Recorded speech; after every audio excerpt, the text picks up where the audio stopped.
Écoutez, tout d'abord, merci. Donc, merci à vous tous de vous être connectés aujourd'hui pour ce webinaire sur la fin du RTC. Je vais revenir dans un instant sur le contenu. Vous avez sûrement été invité aujourd'hui à ce webinaire par un ingénieur commercial ou un consultant, quelqu'un avec qui vous travaillez, qui est dans l'une de ces sociétés dont vous voyez les logos en haut de l'écran, le groupe 5e Avenue, la société Comine, la société Sirtel, la société GHD, la société JDL, le groupe Plein Sud, VDI ou sinon le groupe V10. Donc, toutes ces sociétés se sont regroupées il y a quelques années, ont créé un groupement qui s'appelle Airteam, donc qui est un réseau national d'experts en IT, en télécom. Donc, notre métier, c'est d'accompagner les entreprises dans la mise en place de projets IT et télécom, informatique et télécom. Donc, ça représente maintenant plus de 250 collaborateurs en France.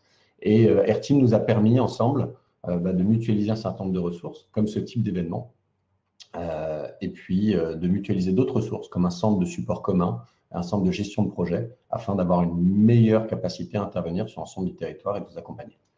Donc, dans le cadre de ce groupement, on a décidé de faire de plus en plus des webinars et des moyens d'accompagner nos clients pour répondre à certaines problématiques et vous accompagner. Aujourd'hui, voilà, première question, combien de temps dure ce webinar? On va essayer de faire même 45 minutes pour avoir un peu de temps pour des questions si nécessaire. Les objectifs de ce webinar, c'est donc de reparler de cette fameuse fin du RTC. Alors, il y a des choses qui ont été annoncées, il y a beaucoup d'amalgames ou de mélanges qui ont été faits autour de ça. Donc, l'idée, c'est d'essayer de clarifier un petit peu, mieux vous expliquer ce qui va se passer, mieux vous expliquer le timing, quel est le timing de cette fin du RTC, quelles opportunités peut-être en tirer. Dès qu'il y a un changement, il faut essayer d'en tirer des opportunités, pas seulement le subir. Donc, pour améliorer sa téléphonie d'entreprise, et puis reprendre une petite checklist de finalement comment bien se préparer. Voilà.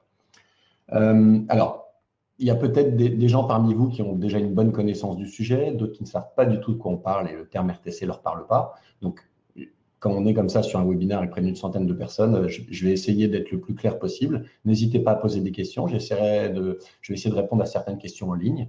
Et puis, si je ne peux pas répondre à toutes les questions en ligne, on aura bien sûr les questions après. On reviendra vers vous. Il n'y a aucun souci là-dessus. Voilà. Je vais reprendre quelques mots sur le contexte pour expliquer un petit peu ce que c'est. Donc déjà, ce fameux RTC, c'est quoi? C'est le fameux réseau téléphonique commuté. C'est le réseau historique d'Orange, celui qui a été mis en place il y a très longtemps, qui était utilisé pour donc, véhiculer toutes les communications téléphoniques sur le réseau fixe. Ce réseau, il est basé sur une technologie et des équipements qui ont été principalement déployés autour des années 80. Donc, c'est vrai que c'est un réseau qui commence à dater beaucoup. Depuis 2005, à peu près, et l'évolution du protocole IP, ce qu'on appelle le protocole IP, c'est un protocole, c'est finalement tout l'accès à Internet, et Internet qui a permis de véhiculer un certain nombre de services. Ce n'est plus le seul réseau, le réseau RTC, qui permet de faire de la téléphonie. Parce que finalement, avant, il y avait de la téléphonie qui était uniquement sur le réseau RTC. Il y a eu l'avènement du protocole IP, d'Internet, et un certain nombre de communications qui sont mises à transiter sur les réseaux IP.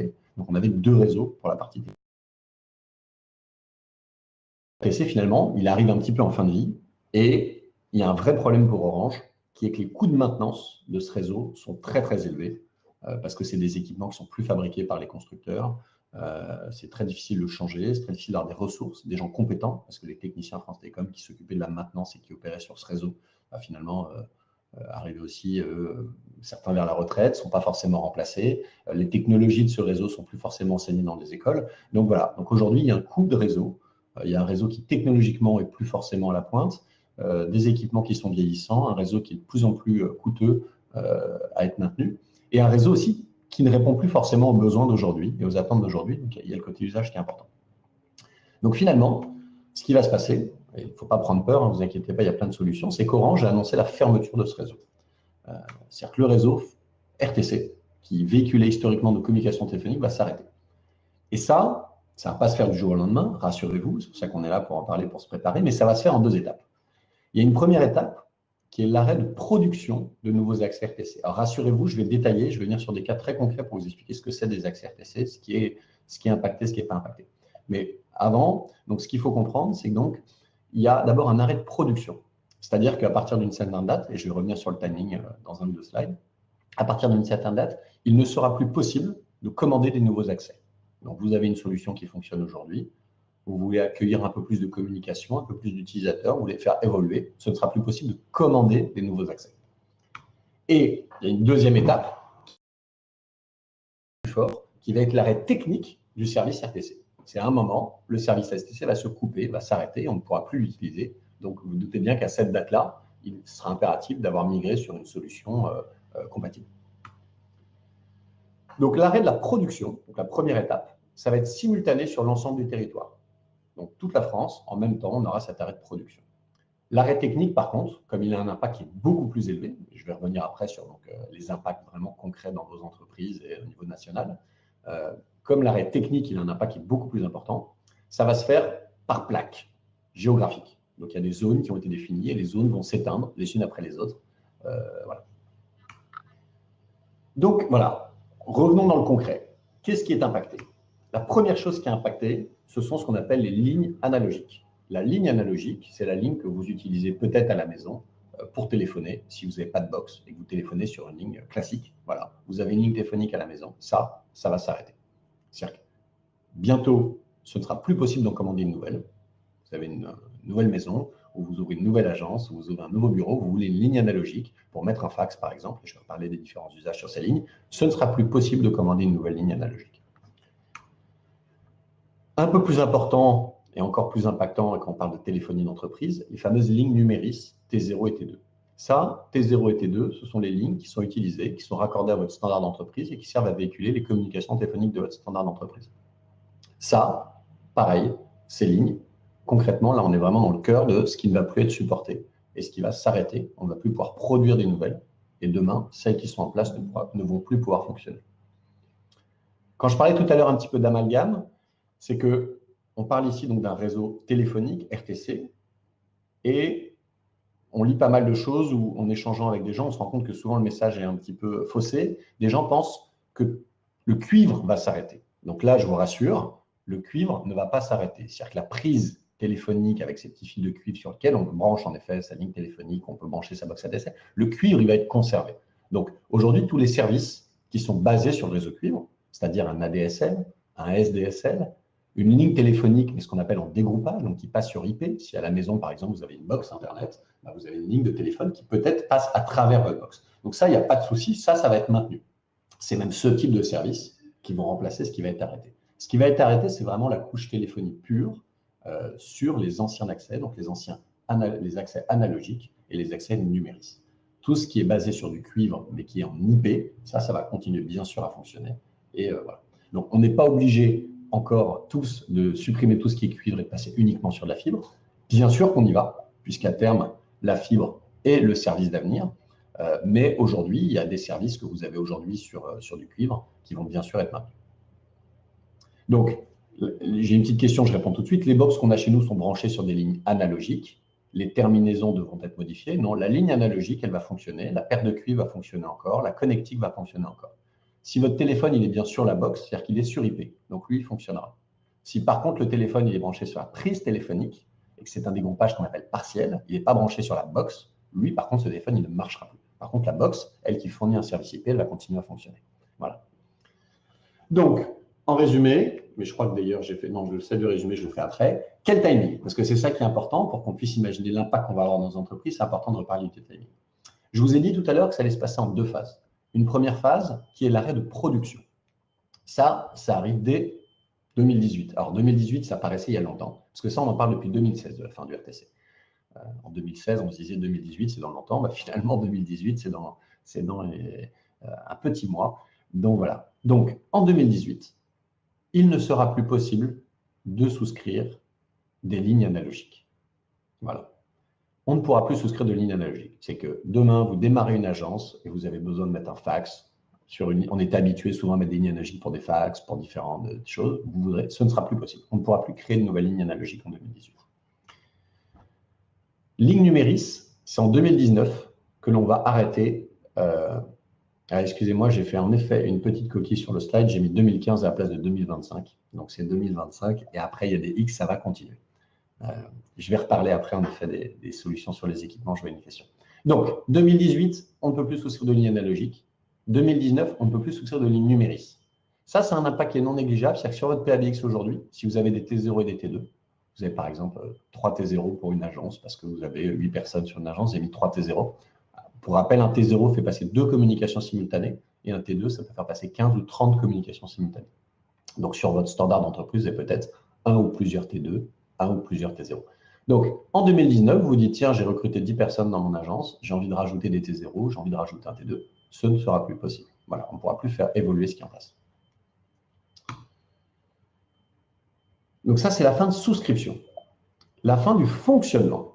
Eh bien, en 2016, Orange a annoncé que la première plaque allait être fermée 5 ans après.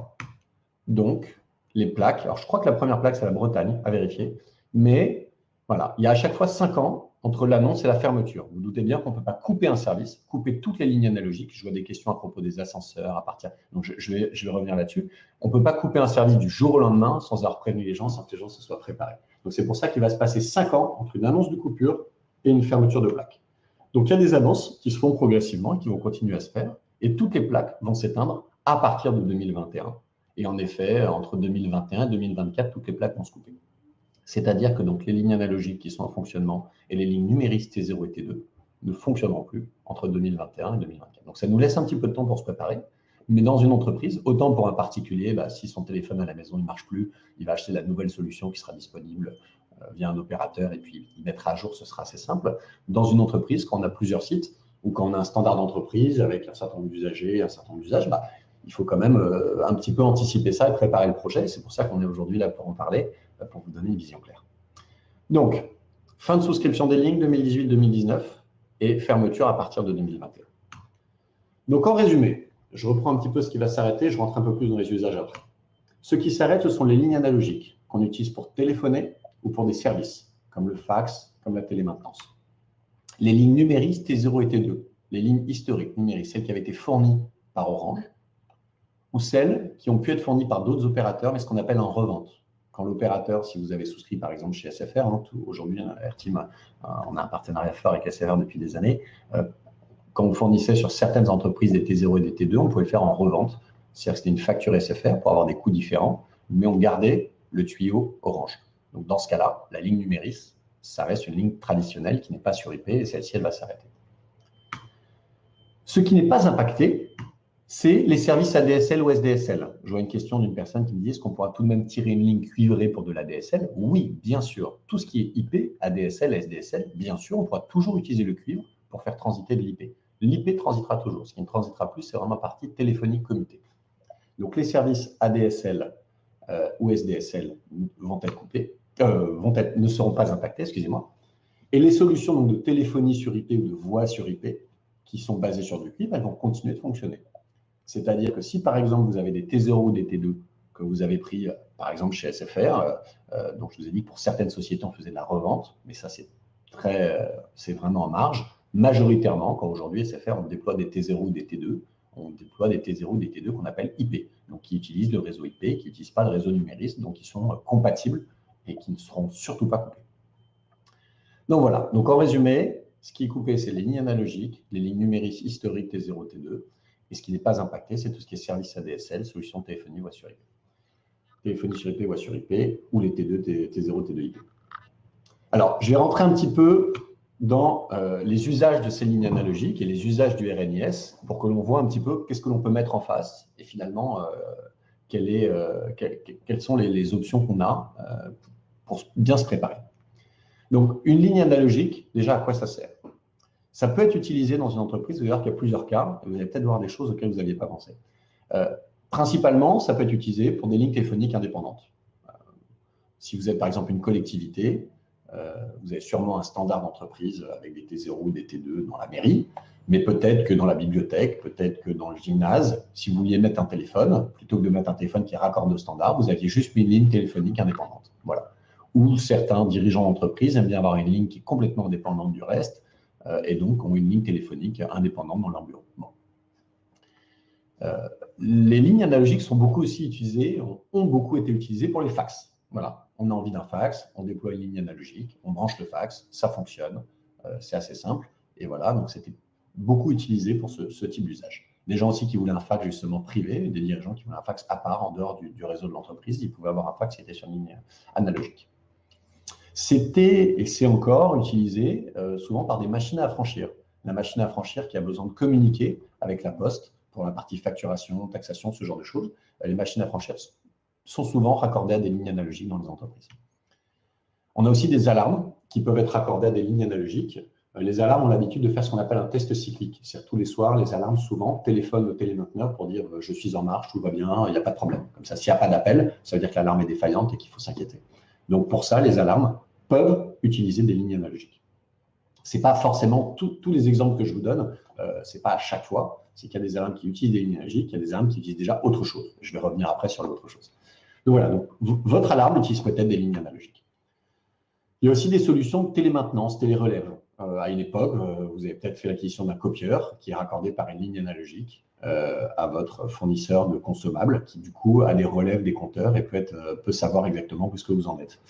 Il y a dans des collectivités, pareil, des compteurs d'eau, des compteurs de gaz, des choses comme ça qui peuvent être reliés à des lignes analogiques. Il y a des machines, des automates qui peuvent être reliés à des lignes analogiques, ce qui permet de les consulter à distance, de pousser de l'information ou de relever des compteurs. Donc voilà, il y a pas mal d'usages dans l'industrie de compteurs, de prise en main à distance pour de la télérelève, de choses comme ça qui utilisent des lignes analogiques. Et enfin, il y a des usages monétiques. Beaucoup de terminaux de paiement utilisaient et utilisent des lignes analogiques pour faire les vérifications bancaires, pour se connecter aux banques et se connecter au réseau monétique. Donc on voit que la ligne analogique, ce n'est pas uniquement une ligne qui téléphone, ça peut être une ligne qui est, de plus en plus, c'est une ligne qui est utilisée comme support pour faire transiter une information. Je voyais une question à propos des ascenseurs. Alors les ascenseurs, c'est un des plus gros challenges pour cette fin du RTC, parce qu'en effet, les milliers d'ascenseurs en France, la plus grande majorité des ascenseurs sont raccordés avec des lignes analogiques pour le fameux bouton SOS. Donc, il y a des solutions, hein, les ascensoristes s'y préparent, mais en effet, c'est un gros challenge parce qu'il faut mettre à jour tous les ascenseurs avant justement l'arrêt du service. Les nouveaux ascenseurs qui vont être installés, ils utilisent d'autres technologies, donc il n'y aura pas de problème. Par contre, les ascenseurs qui sont en place, le parc d'ascenseurs, en effet, il faut le mettre à jour. Donc, ça, ce sont les différents usages des lignes analogiques. Donc, par rapport à ces usages, la question, c'est finalement, qu'est-ce qu'on peut faire? Il faut faire évoluer soit les équipements analogiques, soit utiliser des passerelles. Alors, justement, il y a des solutions. Alors, soit on change le terminal, et on a des terminaux qui sont IP. Aujourd'hui, en monétique, en télémaintenance, il y a soit on va changer l'équipement et puis il va être compatible avec le réseau IP, c'est-à-dire qu'on va pouvoir le connecter à son réseau informatique, soit on utilise une passerelle de conversion. Il y a des petites passerelles qui permettent de brancher d'un côté le réseau IP, de l'autre côté le terminal. Et ça va permettre de convertir le signal et puis de faire dialoguer le terminal sur un réseau IP. Il y a aussi des options qui sont de profiter de ça pour externaliser certains services. Je pense par exemple au fax. Le fax déjà est un peu moins utilisé ou beaucoup moins utilisé, ça dépend des métiers dans les entreprises. Le fax, ce n'était pas forcément quelque chose de très, très écologique avec des tonnes de papier qui étaient imprimés quotidiennement, surtout avec des choses qui n'étaient pas forcément des fax souhaités, mais beaucoup de pubs et des choses comme ça. Donc, beaucoup d'entreprises se posent aujourd'hui la question, si ce n'est pas déjà fait, d'en profiter pour externaliser, par exemple, le fax et d'utiliser ce qu'on appelle les solutions de fax to mail ou de mail to fax. Alors, ça peut être hébergé chez un prestataire, mais ça peut être aussi chez vous, un serveur de fax. L'idée, c'est de dire quand un fax arrive sur mon numéro 01 ou 02 ou 03, il est converti en PDF et je le reçois par mail dans une ou plusieurs boîtes mail. Bon.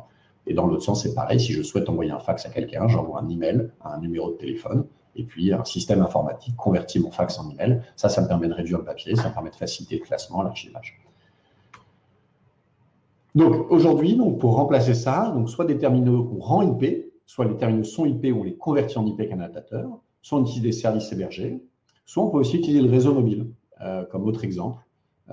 Aujourd'hui, il y a beaucoup de constructeurs d'alarmes qui commencent à intégrer dans leurs alarmes des cartes SIM avec des petits abonnements, ce qu'on appelle du machine-to-machine, l'Internet des objets.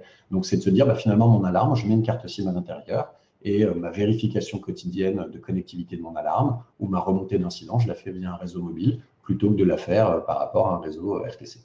Ce qui est en plus intéressant en termes de fiabilité, pour vous donner pour la petite histoire, parce que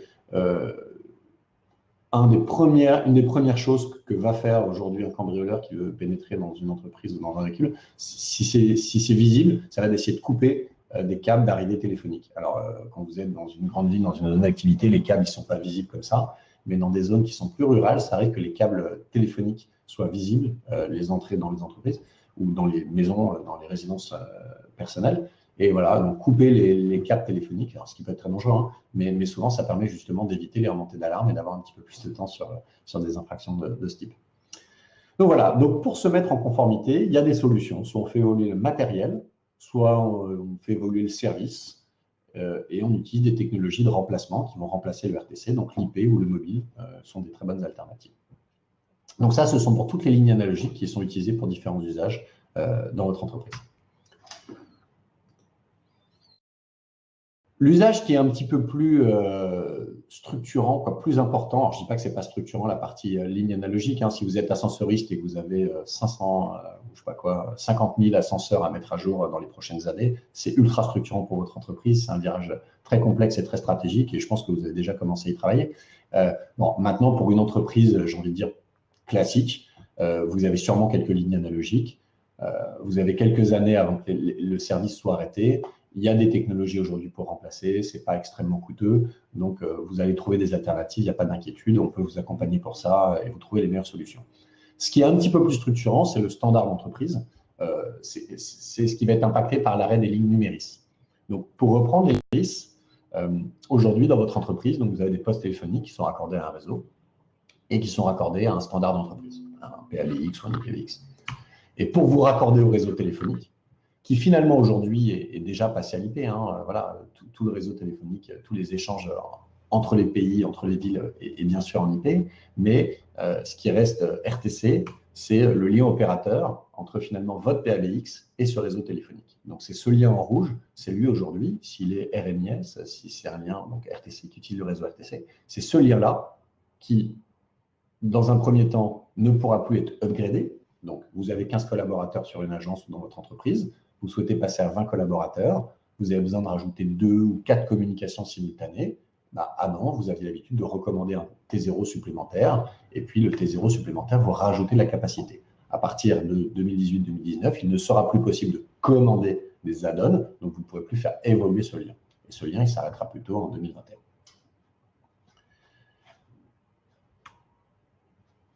Comment se mettre en conformité? Finalement, il faut donc remplacer les fameux T0 et les T2 qui sont derrière votre PABX par une technologie qui est plus récente. Et aujourd'hui, la bonne nouvelle, c'est qu'il y a plusieurs alternatives. La question que je voulais soulever, c'est avant de choisir une alternative, c'est de se demander s'il ne faut pas profiter de ce changement pour faire évoluer sa téléphonie d'entreprise. C'est-à-dire que si on voit juste très short terme et qu'on met aujourd'hui un projet de se dire je remplace mes T0 et mes T2, il y a de fortes chances qu'à moyen terme, vous vous rendiez compte ensuite que votre PABX, il n'a pas changé depuis assez longtemps, lui aussi, il va avoir ses faiblesses. Vos postes aussi vont plus avoir de contrat de maintenance et vous aurez des problématiques aussi sur les équipements.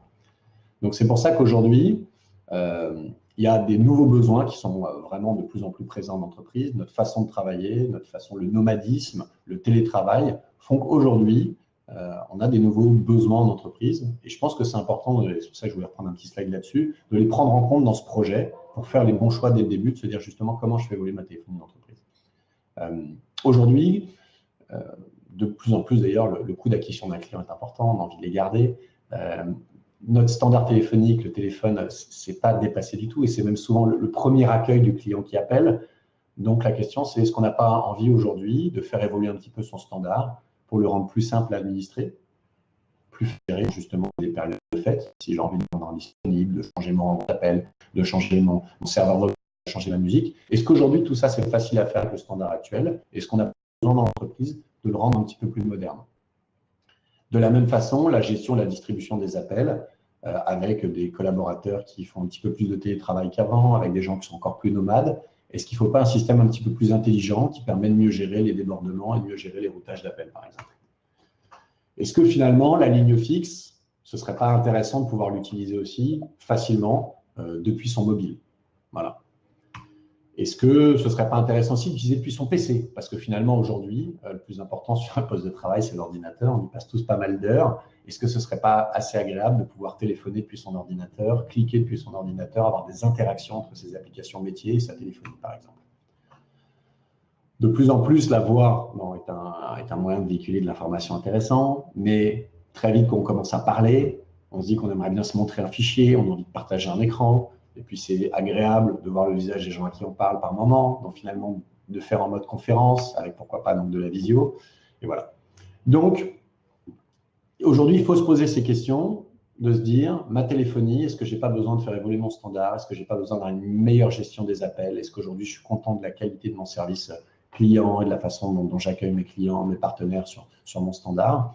Est-ce que je ne veux pas apporter un petit peu ce qu'on appelle de communication unifiée pour finalement ne pas cloisonner les outils de communication de l'entreprise, hein, parce que c'est ça, on est à l'ère de la communication, on est à l'ère des nouvelles technologies, mais on est un peu dans une phase de transition où finalement, il y a tellement d'outils entre le smartphone, entre le téléphone de l'entreprise, entre le chat, entre la messagerie instantanée, les partages de bureaux.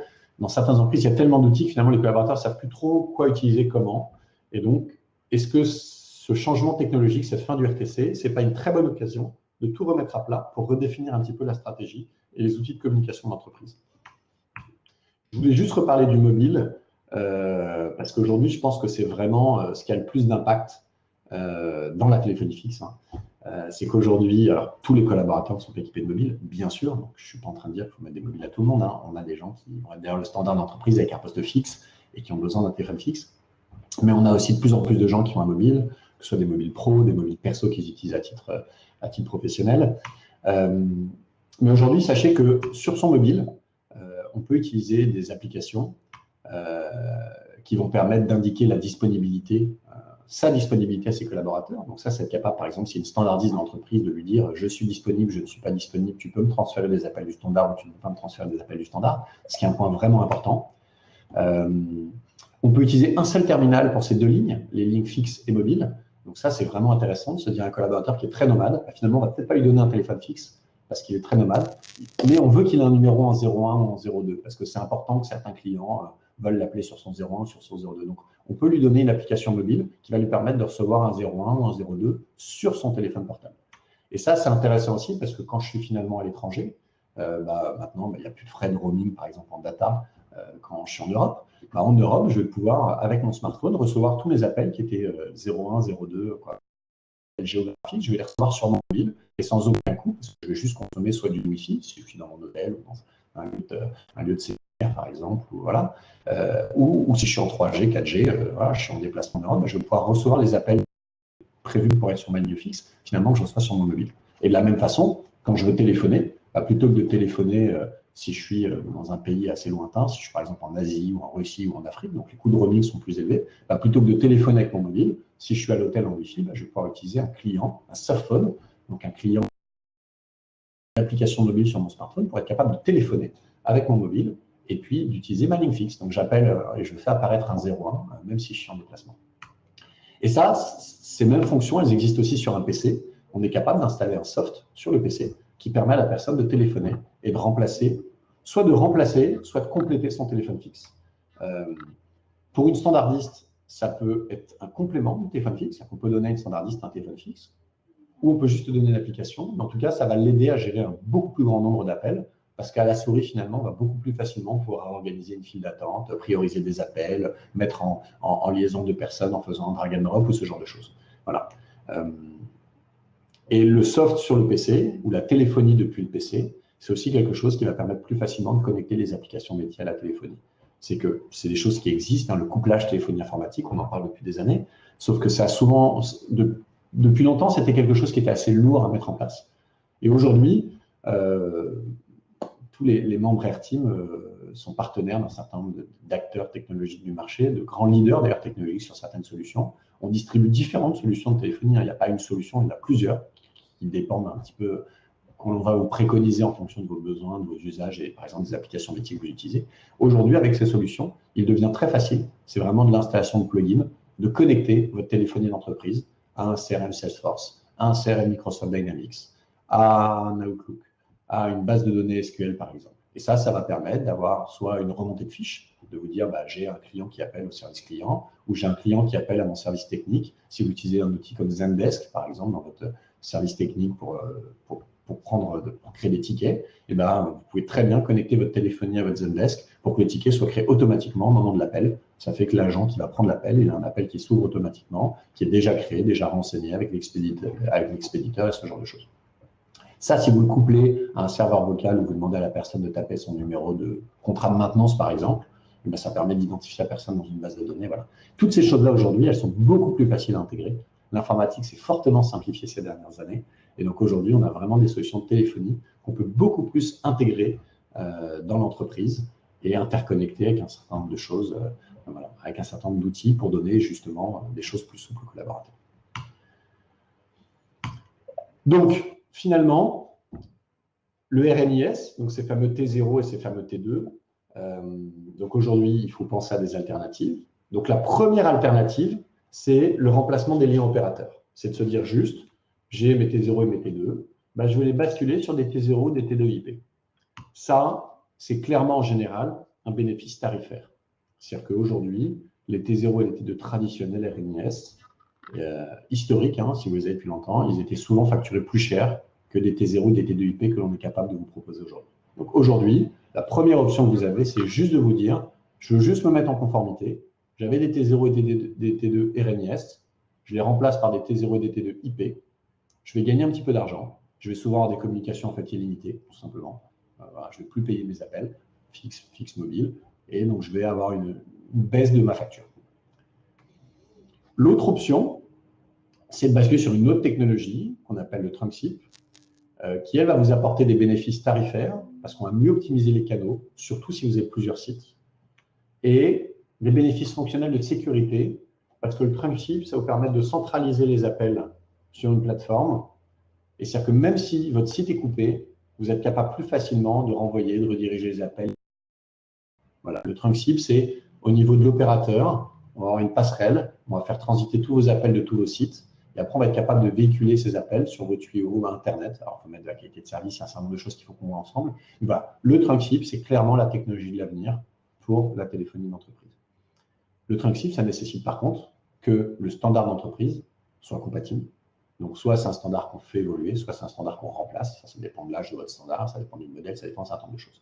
Mais donc, le trunk SIP, ce qu'il faut retenir, c'est que c'est vraiment la technologie d'avenir sur la téléphonie qui a énormément de bénéfices dès qu'on a du multisite ou qui permet de mieux gérer le dimensionnement des liens et l'optimisation justement des fameux canaux par sa technologie. Donc, le premier point, c'est de remplacer les liens opérateurs.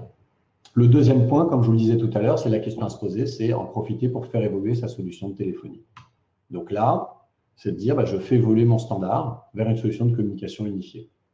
Donc, une solution de communication unifiée, c'est un standard téléphonique finalement, mais qui va être un petit peu plus moderne, qui va être raccordé sur le réseau IP et qui va être capable de mieux dialoguer avec les smartphones de l'entreprise, avec les PC de l'entreprise, avec les applications de métier de l'entreprise.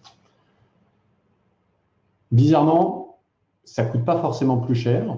Alors, parce que ça dépend un petit peu de votre cas, chaque cas est indépendant. Donc, la question, c'est qu'ensuite, je pense qu'il faut aller voir chaque dossier et chaque cas et chaque situation dans le détail.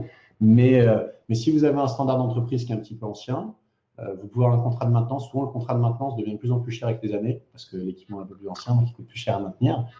Aujourd'hui, on voit régulièrement des cas où finalement, on arrive à faire des économies tout en changeant le matériel, en étant sur des standards plus récents. Donc, il n'y a pas forcément un coût, ce n'est pas forcément un projet qui est un vrai investissement pour l'entreprise.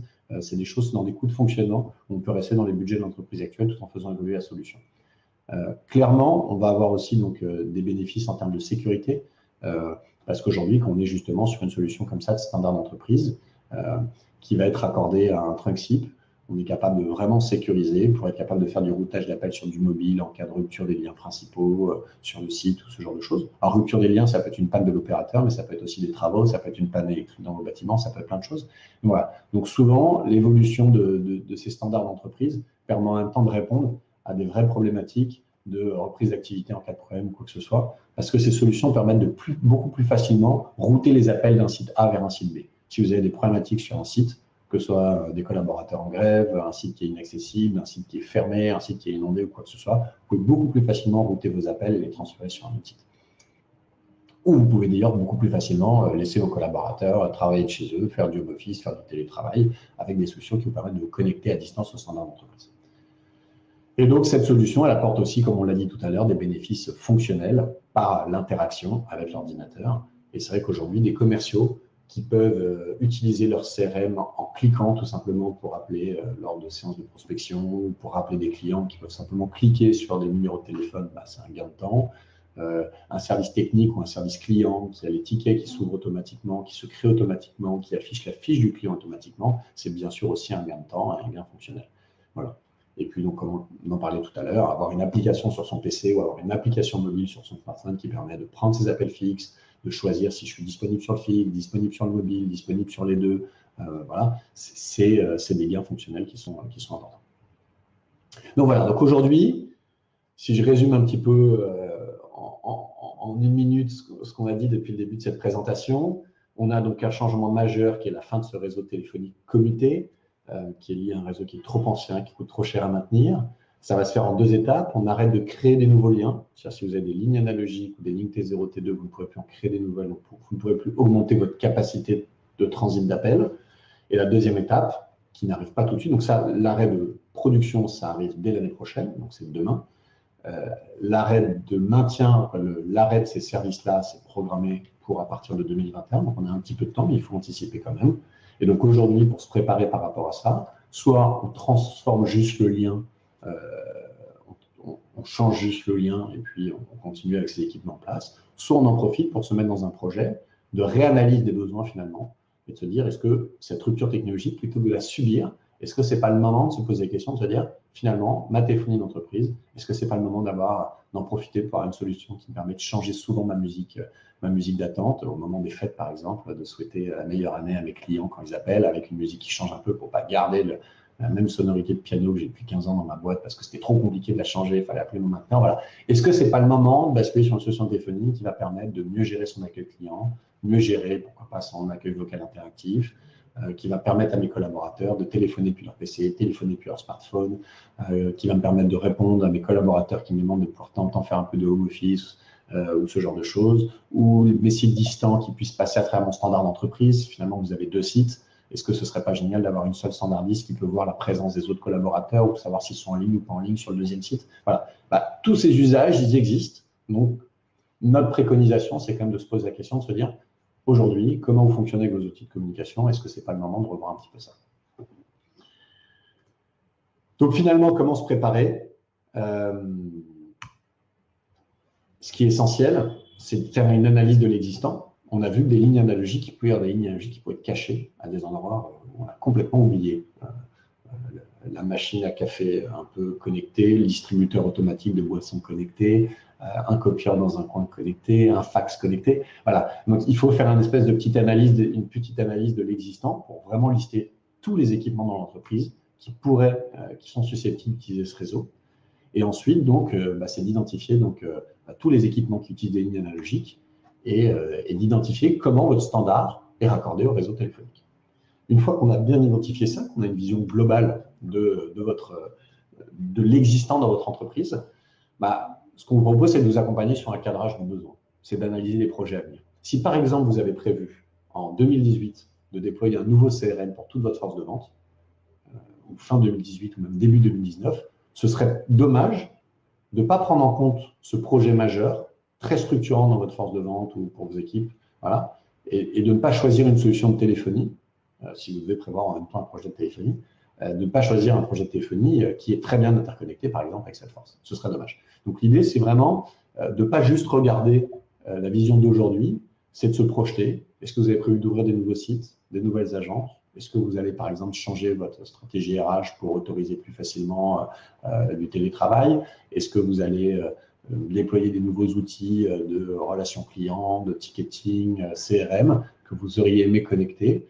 Voilà. Donc, c'est tout ça qu'il faut analyser pour, du coup, essayer de définir la meilleure solution à mettre qui va, vous permettre d'être conforme à cette évolution technologique, et 2, surtout, parce que le plus important, c'est vous donner des meilleurs outils de travail, donner des meilleures solutions de télécommunication à votre entreprise. Voilà. Et ensuite, il y a la gestion de projet et surtout l'accompagnement du changement, parce que quand on change une solution de téléphonie dans une entreprise, il y a des collaborateurs qui vont s'y faire très vite, des gens qui ont des smartphones, vous allez leur mettre demain une application pour gérer leur ligne téléphonique sur leur smartphone, ils vont être ravis. Vous allez voir que vous n'aurez aucun frein au changement. Et par contre, d'autres profils dans l'entreprise, si vous changez juste un poste téléphonique par un autre poste téléphonique et que les raccourcis ne sont pas exactement pareils, voilà, il y a toujours un petit peu d'accompagnement du changement qui est important à faire. Si on change, par exemple, l'accueil vocal de l'entreprise et qu'on décide de mettre en place un petit serveur vocal interactif pour splitter les appels du service technique et les appels du service client, pour éviter que la standardiste prenne tous ces appels en frontal et que vous les séparez dès le début, bah, ce genre de projet, ça nécessite de préparer, de le gérer et d'accompagner le changement, parce qu'on peut avoir des utilisateurs qui sont un petit peu réticents à ce genre de changement. Voilà. La bonne nouvelle, c'est que tous ces projets de téléphonie, finalement, il n'y a rien de nouveau. Hein, ça fait des années qu'on accompagne les entreprises sur ce genre de projet. Si vous êtes présent à ce webinaire aujourd'hui, c'est que quelqu'un vous a invité, quelqu'un a pensé à vous. C'est déjà un bon début. C'est-à-dire que vous avez aujourd'hui un partenaire, un membre du réseau AirTeam qui pense à vous, qui a pensé que c'était important pour vous et qui a des bonnes compétences pour vous accompagner sur ce type de projet. Donc, ça va bien se passer. Voilà, la bonne nouvelle, c'est que ça va bien se passer. Écoutez, je suis arrivé à la fin de cette présentation, à 45 minutes. Alors, j'ai vu qu'il y avait pas mal de questions. J'ai vu qu'il y avait pas mal de questions qui avaient été posées. Alors, je remercie Nicolas, j'ai vu qu'il a répondu à certains d'entre vous. Écoutez, ce que je vais faire, c'est que je vais regarder un petit peu. Alors là, j'ai une question. Si je les prends en partant d'en bas, je ne prends pas du début, je prends d'en bas. Concrètement, le trunk-SIM au niveau réseau hardware, ça veut dire quoi? Donc, le trunk-SIM, c'est une technologie qui permet de faire transiter la téléphonie. On va utiliser soit un lien dédié opérateur, soit ça peut utiliser votre lien Internet. Maintenant, ce qui est important, c'est de mettre de la qualité de service sur ce lien. Parce que ce qui est prioritaire, c'est la voix. Ce n'est pas quelqu'un qui va faire un gros téléchargement de pièces jointes. Donc, c'est pour ça qu'il y a des super solutions, mais il faut en effet un chef d'orchestre. Alors, un chef d'orchestre qui pilote ce projet, parce qu'en effet, il faut tout prendre en compte. Si on décide d'utiliser le lien Internet pour faire transiter la voix, la qualité peut être exceptionnelle, peut être très bonne. Il y a souvent des gens qui disent « Ah, la voix sur IP, ça me fait peur, la qualité n'est pas bonne », parce que les gens ont une mauvaise idée, une mauvaise image de la voix sur IP. Les gens ont une image de la voix sur IP, qui est l'utilisation de Skype ou d'une ligne sur une box, sur laquelle il n'y a aucune qualité de service, aucun débit garanti. C'est ça la grande différence entre le grand public et l'entreprise. À la maison, vous avez une box ADSL qui vous dit jusqu'à 20 mégas. C'est de l'ADSL, mais de temps en temps, vous avez qu'un ou deux mégas de bande passante. Et il n'y a pas de priorisation. Donc, vous pouvez faire un appel téléphonique et puis à un moment, s'il n'y a plus assez de bande passante, la qualité peut être un petit peu dégradée. Bon, c'est de moins en moins le cas. Hein. C'était le cas il y a quelques années, c'est de moins en moins le cas. Mais il ne faut pas du tout avoir peur. Voix sur IP, ça ne veut pas dire mauvaise qualité. D'ailleurs, tous les appels sont en voix sur IP quoi qu'il arrive, puisque même si vous avez aujourd'hui des vieux tuyaux RNIS donc qui ne sont pas IP, ensuite, votre appel, il transite sur IP. Quand vous faites un appel à l'étranger dans un IP, quoi qu'il arrive, votre appel, il est en IP. Donc aujourd'hui, on téléphone tous en IP et la qualité est exceptionnelle. Il n'y a pas de problème. Par contre, vous, votre raccordement, si vous décidez de passer en IP avec un principe, ce qui est important, c'est donc que vous ayez un débit qui soit garanti. C'est pour ça que les liens entreprises sont beaucoup plus chers que les liens grand public, parce qu'on garantit les débits et on est capable de mettre dessus la qualité de service et de prioriser la voix par rapport à d'autres usages. Donc ça, c'est essentiel. Donc le transip, concrètement, il faut un tuyau qui peut être soit dédié uniquement pour la voix, soit on mutualise voix data. Et après, comme votre standard d'entreprise est raccordé à votre réseau informatique, c'est juste une configuration du standard qui doit être compatible pour se connecter à la passerelle, à la gateway SIP. Voilà. La présentation me demande si elle est disponible. Bonne nouvelle, tout a été enregistré. Donc, vous pouvez visualiser un replay et vous allez recevoir un mail qui vous remercie d'avoir participé à ce webinaire et avec le lien en replay. Voilà. Et puis, si vous avez besoin de slides, je vous invite à vous rapprocher de la personne qui vous a invité à ce webinaire et qui devra pouvoir vous communiquer les slides. Donc, si j'ouvre prochainement une nouvelle ligne RTC, puis-je trouver dès maintenant l'alternative? Oui, c'est conseillé si vous ouvrez une ligne RTC, tout de suite de vous poser la question des alternatives, donc de vous rapprocher, pareil, de la personne qui vous a invité à ce webinaire, qui pourra vous voir un peu avec vous les scénarios et analyser ça avec vous.